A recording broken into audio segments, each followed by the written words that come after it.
Namasté tout le monde et bienvenue à cette belle matinée. J'espère que vous avez passé une semaine absolument délicieuse et magnifique dans votre cœur, dans votre esprit. Ce matin, on se parle du point de vue bouddhiste sur nos déprimes, la dépression en général. Et on va regarder comment on peut avoir des outils pratiques et des astuces qui nous viennent directement de Bouddha. Imaginez, 2600 ans plus tard, il avait prévenu l'affaire, lui. Il avait vu venir la dépression. Alors, bon matin, coucou Sylvie, allô Nathalie, allô ma belle Manon d'amour, allô mon beau Claude, coucou Chantal. Merci les amis d'être là. Je suis tellement content de commencer ma semaine avec vous dans ces beaux samedis. Alors merci infiniment de votre présence. J'espère que vous êtes levés plein d'énergie et que votre esprit est prêt à cet entraînement intérieur de la méditation. Ce matin, on va aller voir les racines de nos souffrances. On va s'expliquer pourquoi on déprime selon la philosophie, la psychologie bouddhiste. Sachez premièrement, merci pour vos petits mots d'amour, merci pour vos petits coucous. Je vous rappelle aussi que vous pouvez tout partager ce matin, ce beau vidéo. Vous avez un petit piton qui dit partager. Et vous pouvez aussi, pour les nouveaux, ceux qui, c'est la première fois qu'ils écoutent les vidéos, je crois que pendant les directs et aussi pendant les différés, vous pouvez vous enregistrer pour avoir les notifications quand il y a des prochaines vidéos. Parce qu'il y a des gens qui disent je ne l'ai pas vu ce matin, là je ne l'ai pas vu, je ne suis pas capable d'avoir accès au direct, etc. Mais je pense que c'est pendant les directs qu'il y a aussi un petit piton en dessous. Alors voilà, nous on est super excités aujourd'hui puisqu'avec mon équipe, on a travaillé toute la semaine. Et avec Sayed aussi, on a travaillé au Mexique pour vous offrir des nouvelles dates pour la semaine au Mexique cette année, l'année prochaine. Donc, nous, on a travaillé cette année fort là-dessus, mais c'était complet, ça a été complet très rapidement. Donc, voilà, on était à 24 personnes. C'est complet pour la première semaine qui est affichée sur le voyage d'éveil spirituel, yoga kundalini, méditation, introduction au chamanisme, maya, avec des super beaux collaborateurs ici, la danse extatique dans des communautés très près de Hippolyte. Alors, cette semaine-là a une deuxième version avec des nouvelles dates qui sont offertes. Fait que si c'est quelque chose qui vous intéressait, c'est là, à Delam, vous pouvez aller voir sur le site web et les inscriptions ont déjà débuté. Je pense qu'on est déjà rendu à 3 ou 4 inscriptions. Alors, on se peut plus. Donc, ce matin, justement, tout ça, c'est des remèdes pour prévenir nos déprimes et notre dépression. Mais dans la vie de tous les jours, des fois, ça arrive qu'on a des petites déprimes. On appelle ça des vagues alarmes.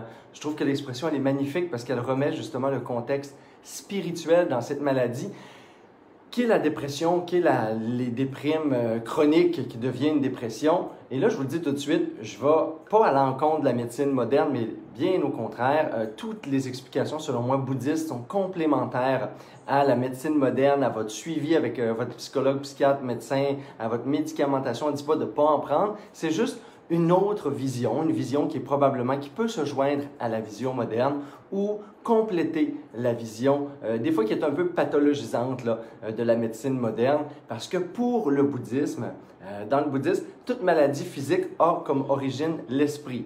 Oh, je le sais que c'est fort, puis ça donne des dérives à la biologie totale et tout le reste, mais faites-vous-en pas, c'est pas aussi réducteur que ça. C'est juste pour dire que la dépression, elle est vue souvent et elle est traitée au point de vue physique à travers des médicaments. Dans le bouddhisme, eh bien, c'est une maladie qui commence dans l'esprit.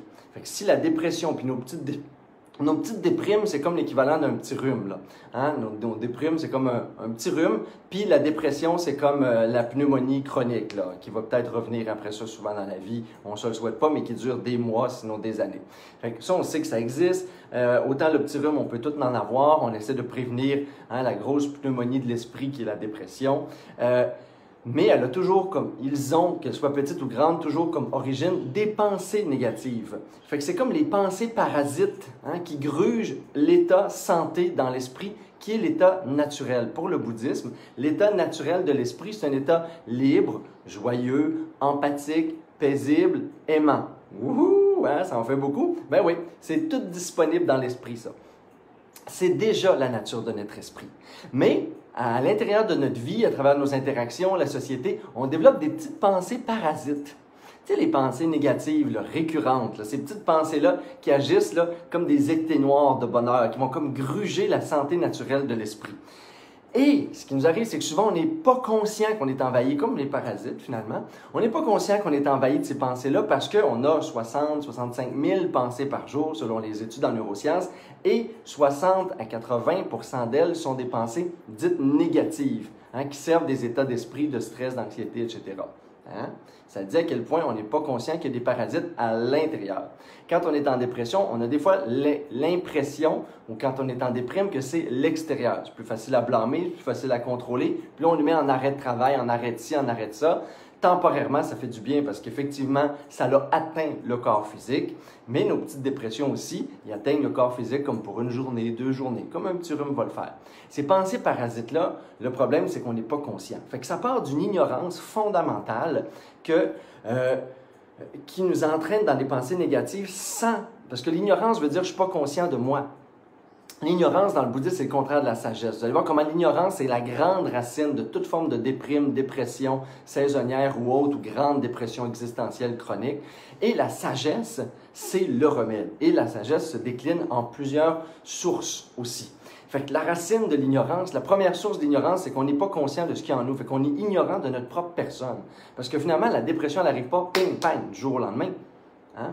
Elle arrive parce que pendant 5, 10 ans, 15 ans, j'ai laissé les parasites gruger mon esprit positif, gruger mon esprit naturel, gruger puis mettre en danger la santé de mon petit Bouddha intérieur. Mais les pensées parasites, c'est moi qui les crée, c'est moi qui les entretiens. D'où la vigilance, d'où la pleine conscience, d'où la concentration et l'attention comme vertu au niveau bouddhiste, au niveau de l'entretien psychologique. Parce qu'il faut que je sache qu'est-ce qui, dans mon esprit, est en train de s'agiter au niveau des pensées. Parce qu'effectivement, ces pensées-là vont éteindre peu à peu ma bonne humeur, ma santé, ma vitalité, et après ça, il va y avoir des effets dans le corps. Et un jour, quand il va y avoir trop de parasites à l'intérieur de moi, je vais avoir perdu le contrôle de tout ça, bien, ça va éteindre la machine au complet. Puis là, bien, les machines, le corps physique, physiologique, psychologique, mental, émotif et autres, tout ça va lâcher et on va appeler ça la dépression. Ça, c'est comme quand les parasites ont presque gagné, en tout cas, ils ont gagné la bataille, mais ils n'ont pas gagné la guerre. Parce qu'on est capable de renverser, bien sûr, la machine, mais là, ça prend plus de temps parce qu'effectivement, il faut ramener la machine première qui est le corps pour qu'après ça, l'esprit puisse mieux fonctionner dans le corps et ça peut prendre du temps. Mais il y a des petites astuces bouddhistes, en tout cas, pour essayer, c'est plus facile de prévenir que de guérir, hein, on le sait. Alors, ce matin, ce qu'on va faire, c'est comment ça se fait qu'on se rend dans cet état-là, finalement, puis qu'on ne sent pas qu'on est en train de s'éteindre peu à peu ou qu'on ne réagit pas. La sagesse, c'est... On pense que la sagesse, c'est d'être capable d'émettre des belles idées, des belles opinions et ainsi de suite, puis d'être capable d'argumenter avec des gens sur des philosophies existentielles. Mais c'est pas ça dans le bouddhisme, imaginez-vous donc. La sagesse, c'est relié à l'action juste. Ça veut dire agir, l'action de l'esprit, qui est la pensée, l'action, la parole, puis l'action de mes choix de vie, mes modes de vie et comment j'agis dans le monde à chaque jour. La sagesse, elle se manifeste en premier lieu par une action qui est juste, une action de la pensée qui n'est pas négative et au détriment de mon bonheur, de ma santé. La même chose pour l'action verbale, la même chose pour l'action physique. Et la sagesse est reliée aussi à la notion de courage dans le bouddhisme. Fait que j'ai le courage, non seulement je suis dans la sagesse, je suis connecté à mes vérités intérieures, je vois ce qui est juste ou pas dans ma vie, mais en plus, je suis capable d'avoir le courage de vivre ces vérités-là. Hein? La sagesse est reliée à l'icône du lion. Fait que c'est pas le mouton. C'est le contraire du mouton, justement, la sagesse. C'est comme je deviens mouton, je parle de mouton, je m'en vais en lion. C'est une des façons de prévenir même nos petites déprimes, là, matinales ou saisonnières ou autres. On se laisse envahir d'une pensée collective des fois, d'une pensée commune au bureau de travail. Les gens focusent sur quelque chose de négatif et là, on s'en rend pas compte, mais ça crée des croyances négatives sur le monde est injuste, il y a de la violence partout. Tu sais, là, c'est ainsi, c'est la violence. Avant ça, c'était un virus. Après ça, ça va être je ne sais pas quoi d'autre, l'environnement, on va revenir à ça. Mais ces pensées-là créent des états d'esprit parce que ça fixe des croyances. Et là, des croyances qui tuent notre espoir sur le monde, notre capacité de voir la beauté, notre capacité de revenir au bonheur, à l'amour, à l'empathie, à la compassion pour tous les êtres et ainsi de suite. C'est de ça qu'il faut faire attention, c'est de ça qu'il faut se méfier. Les petits parasites, ils viennent de l'extérieur, mais ils rentrent en dedans. Et la sagesse, c'est comme une armure, finalement, qui nous protège. Vous pensez que c'est comme un masque, puis une visière. Là. Et je ris bien gros, c'est ainsi, là. Mais parce que nous, ici au Mexique, on n'est pas voué à ça, mais bientôt, je vais porter les costumes, j'imagine, encore plus dans l'avion. Fait que c'est comme une armure, la sagesse, contre les parasites extérieurs, qui sont les pensées négatives, les pensées de sabotage, le cynisme et tout ça. Il y a une façon aussi de prévenir les formes de dépression ou de déprime, c'est justement d'observer qu'est-ce qui se passe. Parce que finalement, si on se rend dans une dépression, c'est souvent Les maîtres bouddhistes disent, les gens qui vont atteindre le plus haut taux de dépression, les plus forts taux de dépression, c'est ceux qui étaient pris de l'ambition. Hein? Ce qui nous empêche souvent de être en présence, être en conscience avec soi, c'est notre niveau d'ambition. Ça ne veut pas dire qu'on réussit depuis qu'on est un milliardaire et tout le reste, là, mais l'ego génère une ambition sur quelque chose, du travail, de la gloire, de la renommée, de l'argent, je ne sais pas quoi. Tout ça mis ensemble peut-être. Et c'est l'ambition de vouloir devenir quelqu'un, de vouloir s'accomplir, de réussir sa vie, qui fait en sorte que je me détends plus, que j'ai plus de relaxation, que j'ai plus de détente. L'ambition, c'est un des grands ingrédients qui mène à la dépression, qui crée des déprimes. Lorsque j'ai fixé ma pensée, on va regarder aussi, il y a 3 ingrédients que je vous parle là qu'il faut éviter. 3 pièges, 3 grands parasites, là, et après ça, 3 grands remèdes à ces parasites-là. Fait que le premier, c'est l'ambition. Plus j'ai d'ambition, il faut que je surveille mes ambitions pour savoir si sont au détriment de mon âme, si sont au détriment de ma justesse, si sont au détriment de mon harmonie puis de la paix en moi et la paix dans ma vie. Est-ce que je choisis l'ambition ou est-ce que je suis toujours capable de la relaxation? C'est probablement les deux, le parasite et le remède. L'autre, c'est la fixation. Souvent, la déprime, la dépression, c'est quand on a fixé, oui, une ambition, mais des résultats, une performance, une idée fixe sur ce qu'était le bonheur, la réussite de mon couple, ma petite vie parfaite, etc. Et là, un jour, cette bulle de cristal-là va se casser en miettes puis va s'effondrer. Et là, je vais aller dans l'état de dépression. Fait que ce qu'on veut, c'est passer de la fixation à la souplesse. Il faut regarder, est-ce que j'ai un esprit qui est souple? Est-ce que je suis capable de remettre en question les façons de vivre, mon mode de vie, mes idéaux? Est-ce que je suis souple quand les événements puis les changements arrivent? Parce que la fixation, c'est la résistance également au changement. Fait que ce qu'on veut, c'est un esprit souple. Souplesse, relaxation juste en haut versus ambition. Fixation, le remède, c'est la souplesse. Et vous allez voir, ces remèdes-là vont permettre dans votre vie, donc, de prévenir, mais aussi d'avoir des états de bonheur, puis des états de vous allez être une meilleure personne, finalement, c'est ce qu'on veut. Et on va arrêter d'avoir des petites vagues à l'âme comme ça, parce qu'on va être au service de l'âme, ultimement. Parce que le dernier, c'est bien sûr l'agitation versus la présence. Plus je m'agite, moins je suis capable d'être présent à moi, aux autres. Parce que des parasites, quand ils s'introduisent, on est capable de les ressentir, on est capable de les voir, on est capable de les observer. Il y a toujours des tentatives d'invasion parasitaire dans notre esprit sous forme de pensée négative. Je ne parle pas des parasites physiques, là, ça, c'est autre chose. Mais si je ne suis pas en présence, si je suis dans l'agitation, il est certain que je ne pourrai pas prévenir mes petites déprimes, mes grandes déprimes et la grande dépression. Parce qu'il n'y a personne qui est là pour observer qu'il y a des petits symptômes qui apparaissent, qu'il y a une petite fatigue, qu'il y a une irritabilité, qu'il y a une perte de patience, et ainsi de suite. Et pour ça, ça prend plus de présence, moins d'agitation. Ça prend plus de souplesse, moins de fixation. Ça prend plus de détente, de relaxation. Relaxez-vous dans la vie. C'est pour rien que j'enseigne l'esprit du jeu, l'amour, la légèreté, l'émerveillement, parce que c'est l'antidote à l'ambition de l'ego qui croit qu'il a besoin de faire des efforts surhumains, de tout contrôler pour exister, pour être digne d'être aimé. Et c'est de ces ignorances-là, ces racines-là de nos souffrances qu'il faut se débarrasser le plus vite possible pour avoir une vie épanouie, heureuse et illuminer notre petit être avec notre Bouddha intérieur. C'est ce que je vous invite à faire ce matin dans notre méditation. Alors, c'est une brève explication du point de vue bouddhiste sur nos déprimes, nos états d'âme négatifs et peut-être une solution pour prévenir et être attentif pour pas que la grande dépression un jour nous guette ou pour ne pas en refaire une si on a eu la chance un jour d'avoir cette période d'introspection assez intense, merci. Alors, c'est notre petite explication. Je vous invite tout de suite à faire une méditation pour qu'on regarde ces 3 aspects, ces 3 grandes racines, ces 3 grands parasites là, qui peuvent s'introduire dans notre vie. L'ambition, ma rigidité, la fixation et mon agitation. Plus je suis attentif à ces 3 éléments-là dans mon être et dans ma vie, plus je vais être capable de garder des esprits heureux, positifs, je vais être un être émancipé et libre. Et là, je vais tenir bien, bien loin toutes les formes de déprime et surtout la grande dépression, on se le souhaite, pour compenser ça sur des remèdes. Alors, prêt, pas prêt? C'est parti! On va activer justement les états de relaxation, de souplesse et de présence. C'est ce qu'on va faire ce matin ensemble. Pour finir la semaine, ma belle sangha d'amour. Alors, c'est pas fait. Vous pouvez toujours partager. On commence la méditation. Si vous voulez que les gens que vous aimez puissent partager cette pratique-là avec vous. Ou c'est plus facile aussi, je vous le dis, c'est un petit truc, plus facile de la retrouver dans votre fil d'actualité que dans le mien. C'est ce qu'on me dit, en tout cas. Donc, voilà, mes amis. Et comme d'habitude, je réponds à toutes les questions, les messages tout de suite après, là, avec grand bonheur. Là, pour l'instant, vous pouvez prendre quelques puffs d'énergie pure, de prana, respirer, immobiliser votre posture. Merci d'être là ce matin.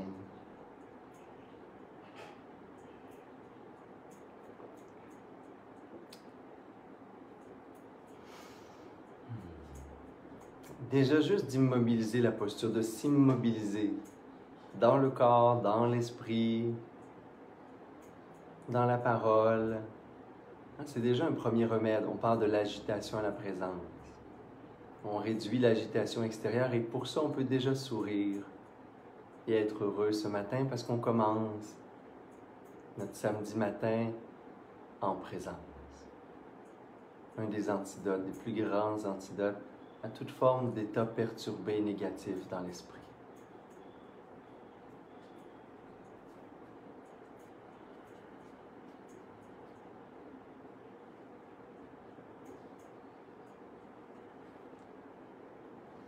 Et vous pouvez prendre quelques respirations plus profondes. Relaxez les épaules. Relaxez les muscles du visage. Ouvrez l'espace du cœur. Détendez la poitrine. Ressentez l'équilibre et la force de la posture dans laquelle vous restez immobile.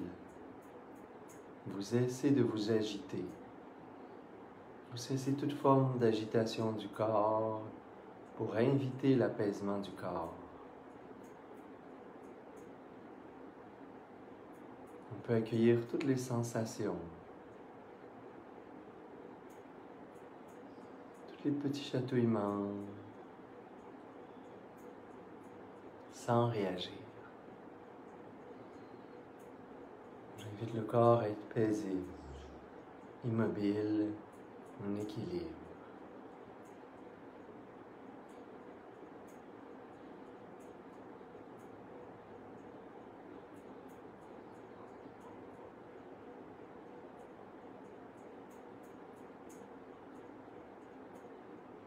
Je laisse le souffle être détendu et naturel, en continuité avec le moins d'interruptions.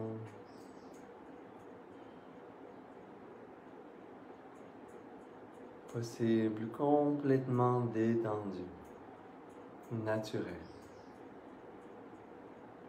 Ça respire dans le corps.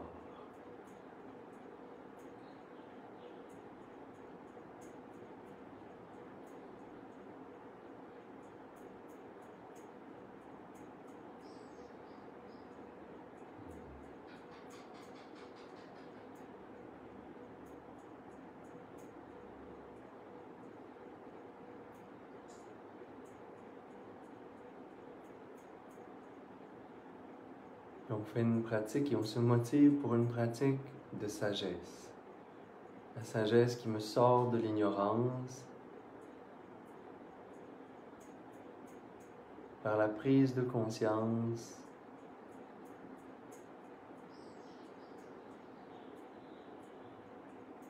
des trois grandes sources de déprime ou de dépression.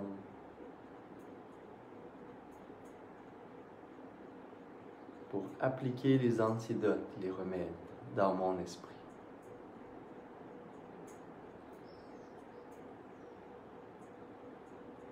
Je peux regarder en ce moment dans ma vie, dans mon esprit, dans mon cœur, dans mon corps. Quel est mon niveau d'agitation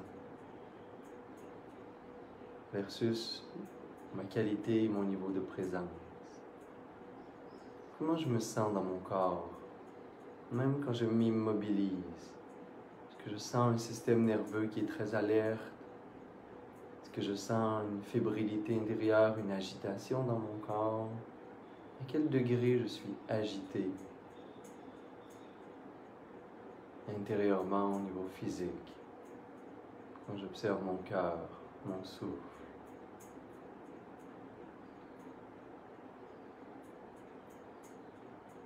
les tensions musculaires. Juste accueillir en douceur, en présence.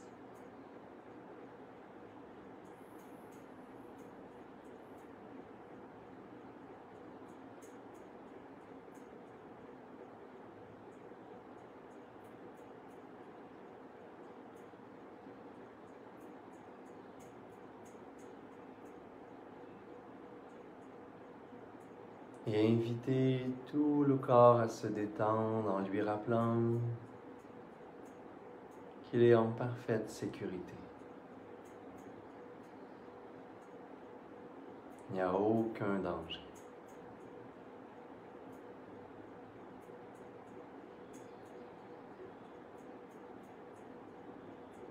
Vous pouvez dire à votre système nerveux qu'il peut complètement se détendre en ce moment.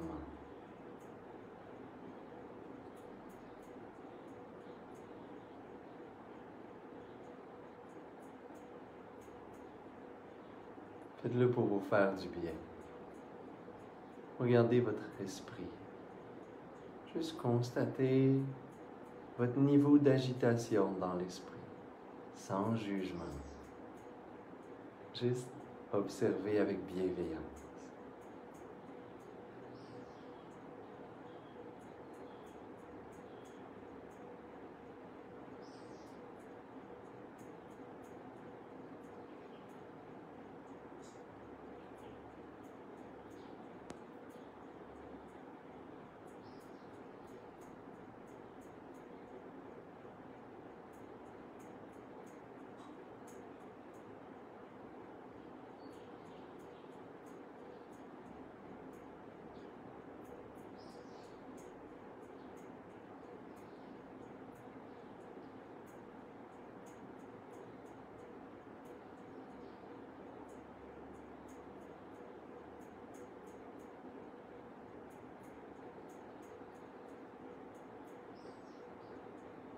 Et vous pouvez donner la permission à votre mental de se détendre et de ralentir, juste en accordant moins d'importance aux pensées, en cessant de contribuer à la naissance d'une nouvelle pensée, une nouvelle pensée et une autre. Observez les pensées comme des nuages dans le ciel. Plus vous êtes témoin des pensées, moins vous êtes dans le courant de la pensée. Et plus les pensées vont ralentir, s'apaiser.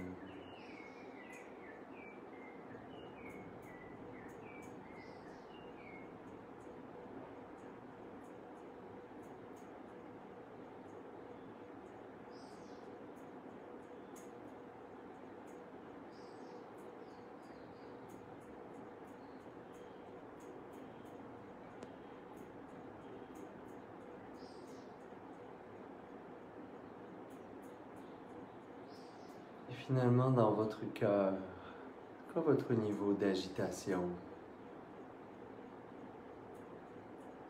Les émotions, c'est comme un beau lac. Quand c'est calme, quand c'est pur, l'eau est claire. Le cœur est lumineux, l'espace est la lumière. Quand les émotions sont agitées, l'eau devient trouble.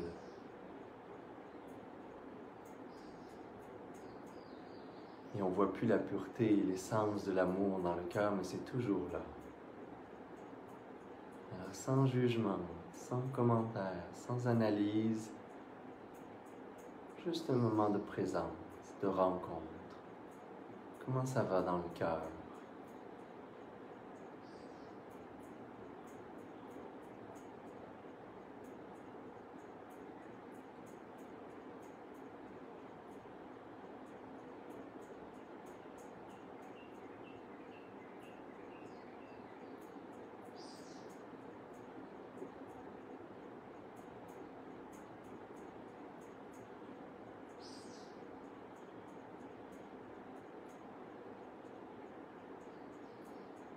Merveilleux. Et ensuite, vous pouvez aller vers la deuxième grande source de déprime et de dépression, la fixation, la résistance versus la souplesse. Et juste honnêtement, demandez-vous en ce moment, c'est quoi les aspects de votre vie dans lesquels vous résistez? Où êtes-vous en train de créer de la résistance?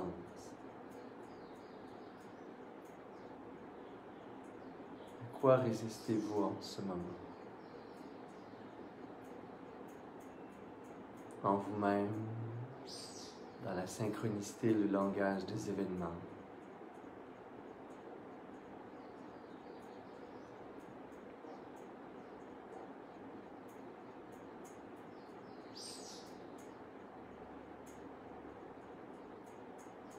Des fois, on résiste même à ce qui est le plus beau dans la vie. On résiste aux sources de joie, aux opportunités d'amour, aux opportunités de renoncement et d'abandon joyeux.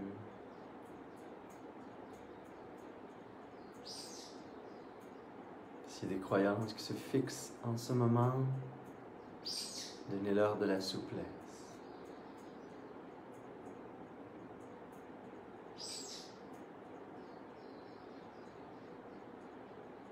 Des espaces dans votre vie où vos attitudes sont des attitudes de résistance.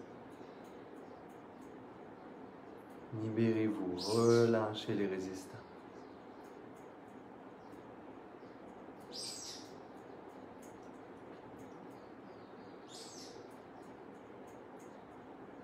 Plus vous résistez, plus vous vous épuisez.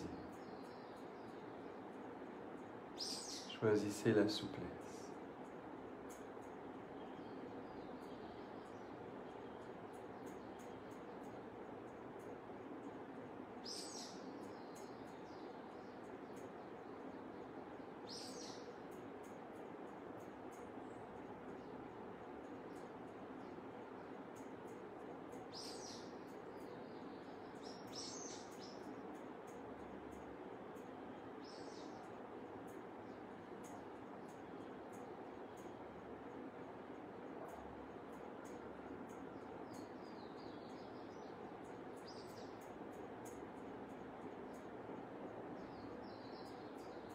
Et ultimement, regardez le plus grand poison de l'esprit, le plus grand générateur d'états troublés,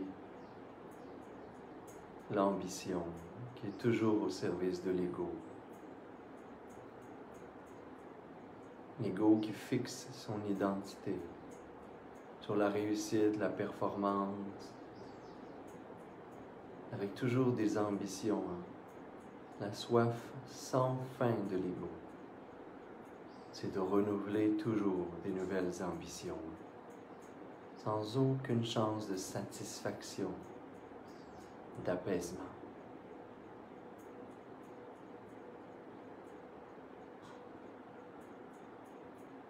Quelles sont en ce moment vos ambitions, pour lesquelles vous sentez qu'il y a beaucoup trop d'enjeux personnels, beaucoup trop d'enjeux pour l'ego,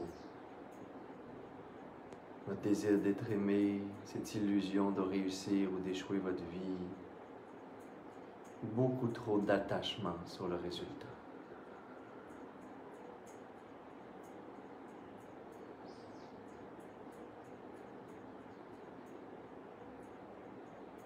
Souvent, nos ambitions ne sont pas à notre service, on devient l'esclave de nos ambitions.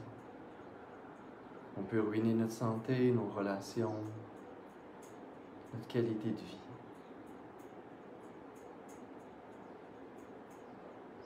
Quelles sont en ce moment vos ambitions? Celles qui vous mènent.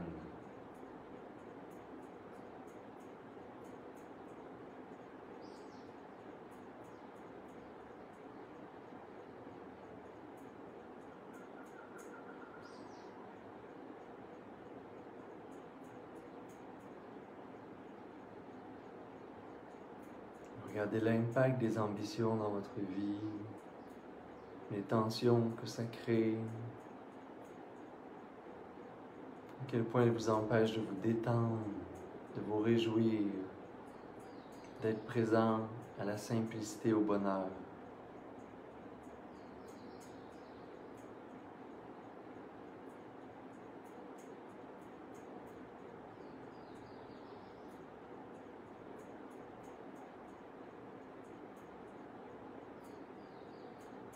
grande différence entre l'ambition et l'aspiration.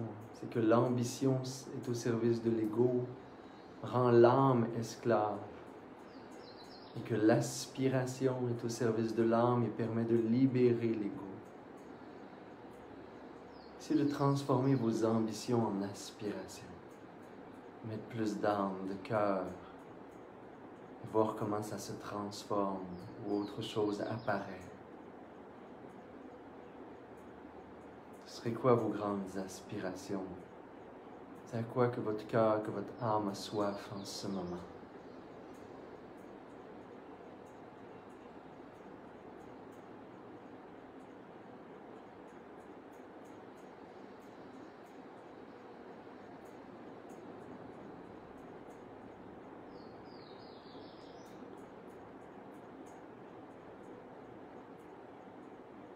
Et restez en présence avec l'âme qui vibre au cœur, avec ces élans de cœur, ces élans de vérité, de sagesse.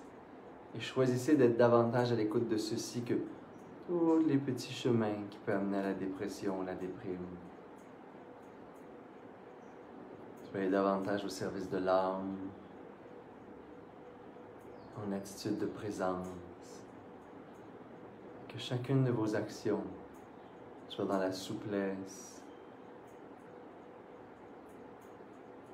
la légèreté.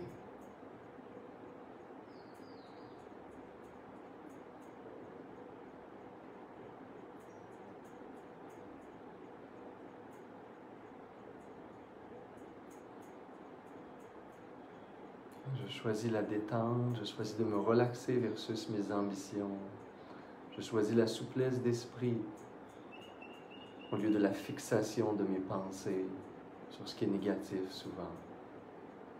Et je choisis la présence versus l'agitation et l'égarement.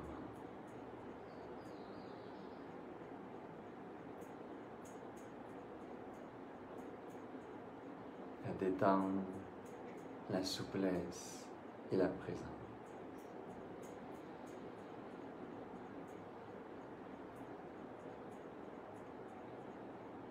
Trois beaux remèdes pour prévenir et guérir toutes mes déprimes et les symptômes de la dépression.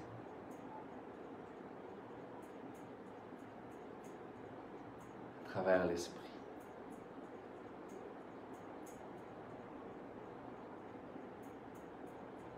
Prenez des belles grandes respirations profondes. Amenez les mains en namasté, les frotter légèrement ensemble, en amenant un beau sourire sur les lèvres, en célébrant votre méditation, toujours. Amenez les pouces au cœur, vous pouvez prendre une belle grande inspiration profonde. Expirez bouche. Et inspirez pour faire vibrer le son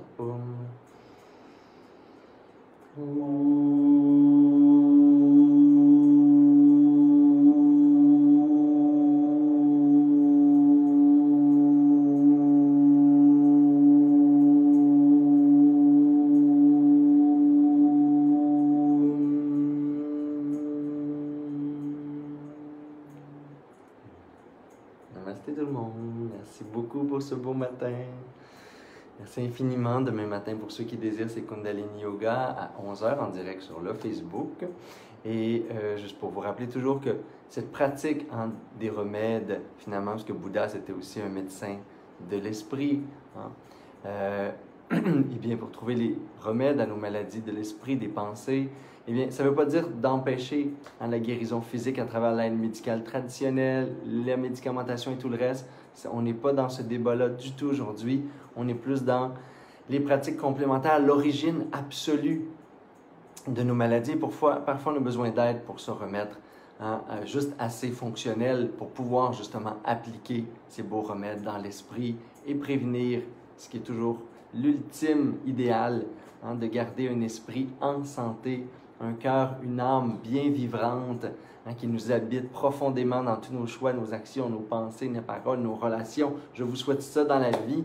Ma belle Sangha d'amour. N'oubliez pas qu'il y a aussi encore des gens qui m'ont écrit cette semaine pour dire où sont passées tes méditations, Martin. Ben, on est dans ma Sangha maintenant. Il y a des méditations aussi qui sont accessibles gratuites à toutes les fins de semaine, mais la semaine. On continue, il y a plein de catalogues et de registres. C'est Masanga, c'est sur le site web dans la section Mes formations en ligne. Si vous êtes intéressé, c'est là. Si vous nous cherchez, c'est là qu'on est rendu. Vous pouvez vous inscrire. Alors sur ce, bonne fin de semaine tout le monde. Je vous embrasse, je vous aime d'amour. Vous pouvez toujours partager les vidéos à la fin.